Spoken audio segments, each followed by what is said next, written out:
역대상 26번째 시간입니다. 오늘 말씀은 역대상 28장 1절부터 21절 말씀입니다. 참 중심 있는 어떤 다윗의 이렇게 유언 같은 유훈이 있는 부분인데요. 3절 4절 말씀을 합독하고 역대상 28장 전체를 보도록 하겠습니다. 그러면 역대상 28장 3절 4절 말씀을 한 목소리로 합독하겠습니다. 하나님이 내게 이르시되 너는 전쟁을 많이 한 사람이라 피를 많이 흘렸으니 내 이름을 위하여 성전을 건축하지 못하리라 하셨느니라. 그러나 이스라엘 하나님 여호와께서 전에 나를 내 부친의 온 집에서 택하여 영원히 이스라엘 왕이 되게 하셨나니 곧 하나님이 유다 지파를 택하사 머리를 삼으시고 유다의 가문에서 내 부친의 집을 택하시고 내 부친의 아들 중에서 나를 기뻐하사 온 이스라엘의 왕을 삼으셨느니라. 아멘. 그렇죠. 자격 없는 조상이 넷째 아들인데 그 가운데서 왕이 나왔고요. 또 자신도 말째인데 결국은 왕이 되었다는 겁니다. 하나님은 하나님의 기쁘신 뜻과 당신의 그 분명하신 계획 속에서 우리를 택하시고 또 역사하시는 겁니다. 그런 의미에서 우리가 하나님께서 우리를 계획하신 그 계획을 우리가 직접 이루든 또 이루게 되는 일들을 보게 될 것입니다. 더더욱 믿음 가지고 나아간다면 분명한 것을 보는 역사들을 보게 될 것입니다. 역대상 제3부에 대해서 좀 이야기하겠습니다. 21장부터 29장입니다. 이제 28장이니까 내일이면은 29장까지 다 보고, 그래서 사실은 다음 주까지 하려고 했는데 좀 당겨서 이번 주까지 지금 다 이렇게 하게 되거든요. 역대상 21장은요, 다윗이 인구조사를 했던 사건이고요. 22장부터 27장은 다윗이 성전 건축을 준비하고 종교적인 조직과 행정적인 조직을 정비한 내용입니다.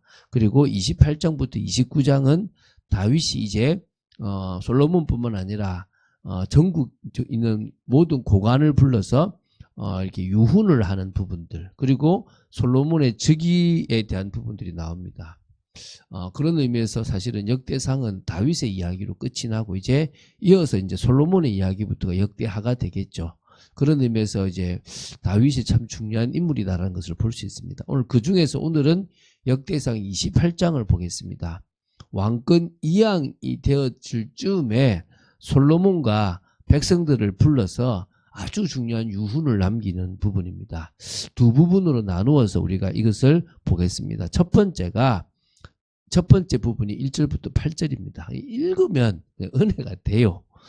우리가 이런 부분들을 읽을 수 있다는 게 한 나라의 그 대단한 왕이 신앙적인 이야기를 했다고 할 수 있습니다.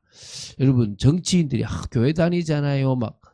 사실 저는 정치인들이 교회 다니는 게 정말 저분이 신앙이 좋은지 안 좋은지 저는 사실 잘 모르겠습니다. 왜냐하면 아무리 당이 좋고 정책이 좋아도 어떤 의미에서는 우리가 하나님의 말씀을 이렇게 거스리는 어떤 그런 정책이 나온다면 되게 위험한 거거든요. 우리가 이런 것들을 판단할 수 있는 그런 것들이 필요하다라고 생각되거든요. 근데 어떤 의미에서 정치인이 예수님을 믿는다, 교회는 다닐 수 있겠지만 예수님을 믿고 그 말씀에 순종한다, 참 어렵습니다. 그런데 다윗은 진정으로 뭐 했냐면 하나님을 믿었고 하나님에 대한 신앙을 죽을 때까지 자식 솔로몬뿐만 아니라 모든 신하들에게 전달할 정도로 대단한 믿음의 사람입니다. 사실 처음에는 믿음이 좋았지만 밧세바를 범하면서 어떤 의미에서 이제 왕이 돼서 출전하지 않으면서 나태해지다가 밧세바를 범하고 우리아를 죽이고 나서는 조금 신앙이 조금 고구마같이 참 답답하게 왜 저런 일을 했을까 이렇게 할 만큼의 회개하고 나서도 좀 그랬어요. 그런데 인구조사까지 좀 이제 고구마 인생을 살았다면 인구조사 이후에 온역 앞에서 이제 이렇게 번제와 화목제를 이 오르난 다장마당에서 드리고 난 이후부터는 다시 신앙이 회복되어서 이 말년에는 정말 중심 있는 신앙을 가지게 되었어요. 그래서 어떤 의미에서 지금 타락한 사람이라고 해도 나중에 정말 하나님 앞에 택함 받았다면 돌아오게 될 것이고, 지금 열심히 한다고 해서 택함을 받았다라고 말할 수 있는 것도 아닙니다. 그래서 그건 하나님만이 아신다는 생각을 가지시고 보셨으면 좋겠습니다. 먼저 1절 보겠습니다. 다윗이 이스라엘 모든 고관들 곧 각 지파의 어른과 왕을 섬기는 반장들과 천부장들과 백부장들과 및 왕과 왕자의 모든 소유와 가축의 감독과 내시와 장사와 모든 그러니까 여기는 장사죠, 그죠? 그리고 모든 용사를 예루살렘으로 소집하고, 그러니까 부를 수 있는 모든 사람들을 다 불렀어요. 이게 어떤 의미에서 다윗이 했던 마지막 총회라고 보시면 됩니다. 다윗이 소집했던. 그래서 다윗이 이렇게 마지막으로 거국적인 총회를 소집한 이유는 성전 건축 사업뿐만 아니라 솔로몬의 왕위 계승과 관련하여 그들에게 당부할 말을 하기 위함이라고 보시면 되겠죠. 그래서 그런 의미에서 다윗은 이 성전 건축에 대한 부분들을 중점적으로 당부하기를 원했고요. 하나님께서 솔로몬을 다윗 자신의 계승자로 삼아서 그를 통하여 성전을 건축하기로 하셨기 때문에 그 부분에 대해서 만전을 기하라고 하는 부분을 전달하려고 지금 이렇게 했다고 보시면 됩니다. 2절 3절을 보면요. 이에 다윗 왕이 일어서서 이르되 나의 형제들 나의 백성들아 내 말을 들으라. 나는 여호와의 언약궤 곧 우리 하나님의 발판을 봉안할 성전을 건축할 마음이 있어서 건축할 재료를 준비하였으나 하나님이 내게 이르시되 너는 전쟁을 많이 한 사람이라 피를 많이 흘렸으니 불의한 부분들이 있을 수 있잖아요. 내 이름을 위하여 성전을 건축하지 못하리라 하셨느니라. 우리 다 알고 있는 내용이죠. 다시 서론의 이야기를 합니다. 나는 모든 준비를 다 했지만 하나님이 원치 않기 때문에 나는 이것을 할 수가 없다. 우리는요. 하나님이 원하면 하는 거고 원치 않으면 안 하는 겁니다. 그런데 내가 원하니까 하나님 들어주십시오. 이런 수준은 잘못됐습니다. 여러분들은 하나님이 원하시는 부분들을 찾아서 할 수 있는 믿음의 사람으로 서게 되길 바랍니다. 4절부터 읽겠습니다. 그러나 이스라엘 하나님 여호와께서 전에 나를 내 부친의 온 집에서 택하여 영원히 이스라엘 왕이 되게 하셨나니. 근데 이게요. 이렇게 하신 게 이제 곧 하나님이 유다 지파를 택하사 머리를 삼으시고 이 야곱에게 유다에게서 규가 나온다 그랬어요.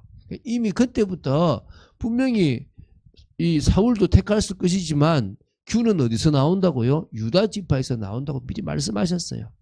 유다 가문에서 내 부친의 집을 택하시고 내 부친의 아들들 중에서 나를 기뻐하사 온 이스라엘의 왕을 삼으셨느니라. 얼마나 많은 아들들이 있었습니까? 근데 그 중에 다윗을 기뻐하셨고 내 마음에 합한 자라고 하셨다는 거죠. 여호와께서 내게 여러 아들을 주시고 많죠 아들이 그죠.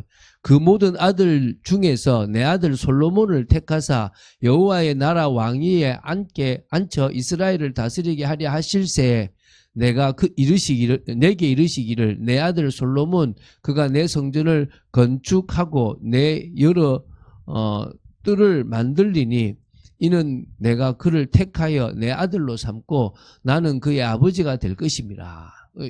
딱 1차적으로는 이것이고 궁극적으로는 예수 그리스도를 의미하는 부분들이 있죠. 상징적인 거죠. 그죠? 그가 만일 나의 계명과 법도를 힘써 준행하기를 오늘과 같이 하면 항상 조건입니다. 지금도 우리가 소금의 역할을 감당할 능력이 임하느냐 안 임하느냐는 말씀에 순종하고 믿음으로 나아가느냐 안 나아가느냐입니다. 구원과 상관없이 구원받은 자의 축복은 믿음으로 나아가고 영적 생활을 할 때 오는 겁니다. 여기도 동일하죠. 내가 그의 나라를 영원히 견고하게 하리라 하셨느니라.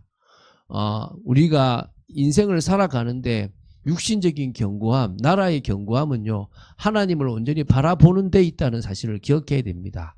이제 너희는 온 이스라엘 곧 여호와의 회중이 보는 데에서와 우리 하나님이 들으시는 데에서 너희 하나님 여호와의 모든 계명을 구하여 지키기로 하라. 소원하라. 이렇게 결단하라 이 말이죠. 그리하면 너희가 이 아름다운 땅을 누리고 너희 후손에게 끼쳐 영원한 기업이 되게 하리라. 예. 이거는 신앙적 조건이 있습니다. 우리가 구원은 조건 없이 받지만 구원의 축복을 누리는 것은 온전한 믿음의 삶이 중요합니다. 여러분이 믿음의 삶을 순종으로 살아가는 것이 진정으로 믿음임을 기억하시기 바랍니다. 이제 두 번째 부분은 9절부터 21절입니다. 솔로몬을 향해서 다윗의 권면도 나오고요. 성전 설계도를 또 전달하고 성전 건축과 관련된 격려를 하는 겁니다. 읽어보겠습니다. 내 아들 솔로몬아, 너는 내 아버지의 하나님을 알고 온전한 마음과 깊은 뜻으로 섬길지어다. 중요하죠, 그죠? 저도 여러분도 이런 중심이 있어야 될 줄로 믿습니다. 여호와께서 모든 마음을 감찰하사 모든 의도를 아시나니, 우리 중심을 알아요. 말만 주라고 하는 건지 진정으로 인생의 주가 되는지 그 의도를 아시는 분은 하나님이십니다. 내가 만일 그를 찾으면 만날 것이요 만일 내가 그를 버리면 그가 너를 영원히 버리시리라. 중간에 솔로몬도 우상을 숭배하여 하나님 앞에 악을 행했다라는 상황이 있습니다. 그러나 회개하여 돌아와서 전도서를 쓸 정도로 변화되었다는 겁니다. 오늘 우리의 인생이 타락하지 않는 것이 최고 중요하지만 타락했다고 해도 돌았으면 되는 겁니다. 그런즉 이제 너는 삼갈지어다. 여호와께서 너를 택하여 성전의 건물을 건축하게 하셨으니 힘써 행할지니라 하니라. 건축을 해라 이 말이죠. 그리고 이제 11절부터 19절은 하나님께서 친히 알려주신 성전 건물과 기물들의 설계도를 솔로몬이 전달했습니다. 다윗이 성전의 복도와 그 집들과 그 곳간과 다락과 끝방과 속죄소의 설계도를 그의 아들 솔로몬에게 주고, 그러니까 솔로몬은 하기 얼마나 좋아요. 다 준비해놨으니까. 또 그가 영감으로 받은 모든 것 영감으로 받았대요. 여호와의 성전의 뜰과 사면의 모든 방과 하나님의 성전 곳간과 성물 곳간의 설계도를 주고, 또 제사장과 레위 사람의 반열과 여호와의 성전에서 섬기는 모든 일과 여호와의 성전을 섬기는 데에 쓰는 모든 그릇의 양식을 설명하고, 또 모든 섬기는 데에 쓰는 금기구를 만들 금의 무게와 모든 섬기는 데에 쓰는 온 기구를 만들 은의 무게를 정하고, 또 금 등잔대들과 그 등잔 곧 각 등잔대와 그 등잔을 만들 금의 무게와 은 등잔대와 그 등잔을 만들 은의 무게를 각기 그 기구에 알맞게 하고, 또 진설병에 각 상을 만들 금의 무게를 정하고, 온상을 만들 그러니까 은상을 만들 은도 그렇게 하고, 갈고리와 대접과 종지를 만들 순금과 금잔 곧 각 잔을 만들 금의 무게와, 또 은잔 곧 각 잔을 만들 은의 무게를 정하고, 또 향단에 쓸 순금과 또 수레 곧 금 그룹들의 설계도대로 만들 금의 무게를 정해주니, 이 그룹들은 날개를 펴서 여호와의 언약궤를 덮는 것이라. 속죄소죠.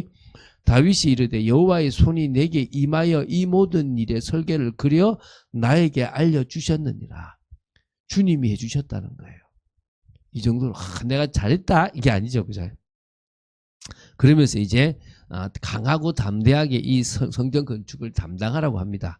자, 28장 20절입니다.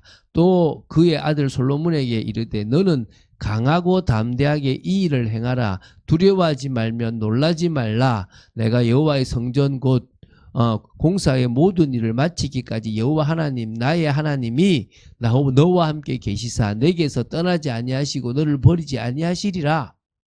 믿습니까? 여러분들에게도 마찬가지로 주님이 원하시는 일을 할 때까지 떠나시지 않습니다. 제사장과 레위 사람의 반이 있으니 하나님의 성전의 모든 공사를 도울 것이요 또 모든 공사에 유능한 기술자가 깊은 마음으로 너와 함께 할 것이요 또 모든 지휘관과 백성이 온전히 내 명령 아래에 있으리라. 다 받아놨으니까 하면 된다 이거죠. 여러분, 우리가 두려워하지만 않으면 돼요.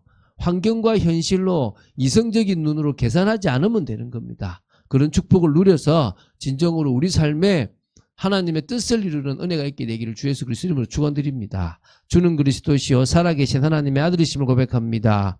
오늘 이 다윗의 유훈을 봅니다. 왕이 마지막으로 남기는 이야기가 나라를 잘 하라는 것이 아니라 진정으로 성전 건축에 있다는 것에 참 감사가 됩니다. 저희들의 삶이 이런 복된 삶이 되고 마지막까지 가장 중요한 일에 인생을 드리는 저희들 되도록 지켜주시옵소서. 주 예수 그리스도 이름으로 기도드립니다. 아멘.